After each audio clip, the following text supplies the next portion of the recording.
Hey everybody, it's Blake, aka Posh Boss Blake, and welcome to another video. And today on IGTV, we are going to talk about a topic titled Bad Business Decision 2019, and the subtitle is going to be Mystery Boxes. So I have gotten a lot of questions regarding some YouTube videos about, like, did this sell? How much you make, etc. Like, give us an update. And I guess I'm here with that. First and foremost, thank you guys for tuning in. If you want to check out my YouTube channel or my Posh Closet, it's all Posh Boss Blake. Thank you so much. Make sure to give this a like. Something to know getting into these boxes, I'm not calling out a particular seller. I'm not angry. There is no malice. This is purely based on experience, my experience with my mystery boxes that I want to share with you now that I have figured out like where I stand with those. So in 2019, I got 3 mystery boxes and 2 Instagram sale purchases that I did unboxings for. The Instagram purchases made my money back. Great. Moving on. The mystery boxes, on the other hand, different story. So I blanket statement did not make my money back fully on the boxes. And on some, I made none. There was a range of price points for each of the mystery boxes from 25 to several hundred. I know. But everything that I will talk about is, again, I'm not angry. There is no malice. I want to make it clear so that there is no like drama started. I want to make it clear that everything that I received is what was advertised.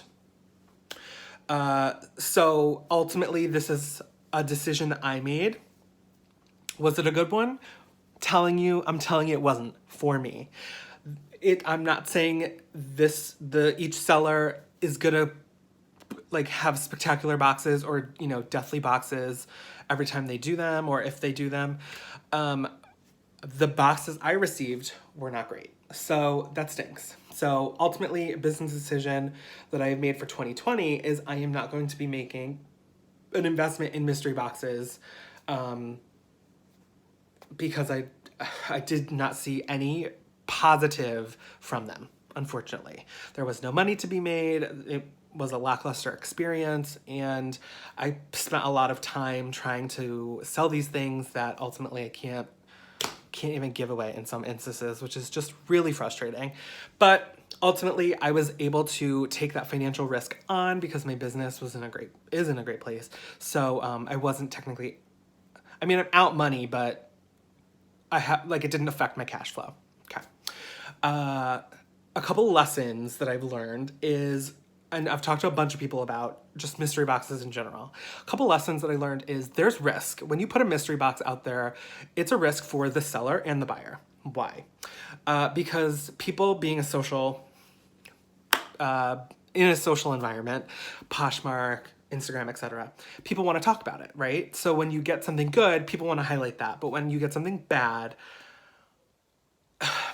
it could be a couple things. It could be like something that's out of anger, something that's taken out of context, etc. So, and for example, this video, like this update video I planned on doing this honestly, a month after I got all these boxes, but things weren't selling. So I was like, let me change my strategy. Let me see if I can try different platforms, try different pictures, try to sell differently, try to bring it into places. So I wanted to explore all my options so that I could make a well-formed decision on what I'm going to or not be doing in 2020, which is not investing in mystery boxes. So I think the risk for a seller when putting out a mystery box is, let's say you're putting a $25 mystery box out there with 5 items. Most people will want to at least make their money back. The mystery in my eyes should not be whether you're going to make your money back. The mystery should be of what the item is or items are. So I think it's important if you're putting a mystery box out there to just be clear and communicative with your potential customer so that there is no question of I mean, you cannot 1,000,000% guarantee that you will make your money back on a mystery box, right? That's the risk for the buyer. But for the seller, I think it's always better to undervalue or underwhelmingly advertise your mystery box. Like, don't say $25 mystery box, you're gonna make $1,000. Like, don't do that, because then the buyer's gonna get it, and if they don't make at least their money back, you're gonna hear about it. So that's a risk. That's a risk, especially when everything's on social media. Okay. As a buyer, the risk inherently is, will you make your money back? It's a gamble. It's a gamble. I think the best thing you can do is, if you're buying from a seller, whether they have 1,000,000 followers or not, I think a great idea would be to check their Poshmark closet and filter their closet for sold only in the just shared sorting method, because it will show you like what sold recently from top down. So I think that would be a good indicator of what is selling for them in their closet with their items that they're putting out into the world for you to obtain. And I also think it's worth checking what is currently in their closet, because sometimes mystery boxes, sometimes, not all times, sometimes mystery boxes are created from sellers who are moving stale inventory, or don't want to deal with putting it. Maybe they went to the bins and just got a ton of stuff. Like, there's a bunch of factors. So I think it's just good to like see what that seller's business looks like to gain an informed opinion on whether you want to take that risk or not. Okay. I think for a buyer, it's also important, so important. If you are disgruntled, and I'm talking like, this is not that video, but if like you get something and you're like, what the is this, right? Don't put that out there. Don't put that energy out into the world. Like, we do not need more negativity in the world. Connect with the seller, right? Like, the seller ultimately, hopefully, wants a happy customer. So politely reach out to the seller, and just in a professional or polite and professional manner, reach out to them and just say like, hey, I was told XYZ, I received XYZ, or if something's got holes in it. Like, there's so many ways to rectify a problem, and most sellers will want to make the buyer happy. So whether it's a refund or keep everything, and I'll send you another one, like whatever the solution is, work with the seller, because everyone, like, we want everyone to be happy and like content with like their choices, right?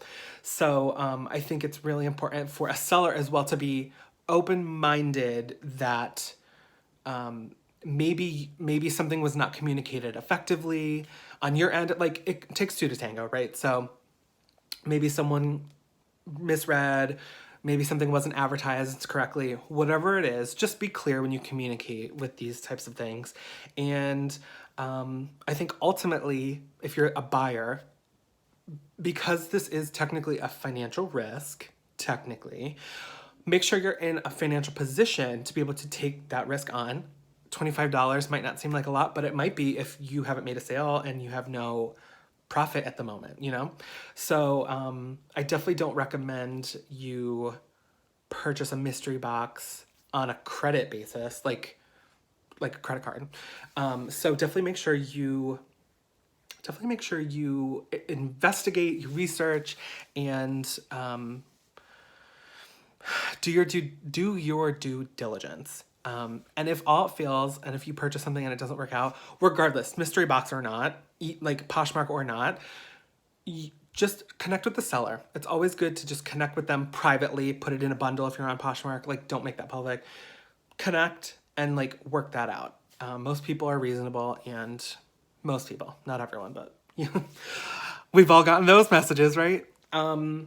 Yeah, so that's my experience. I will not, like I said, be getting a mystery box in the future, and in the immediate future. I won't say never, but I won't be doing it in the immediate future. And I hope that my lesson was something for you to learn and hear and be open to. And again, there is no malice, there is no negativity, there is no drama. It's just, I made a bad business decision, and I won't be making those decisions again because I've learned from them. So everyone have a great weekend.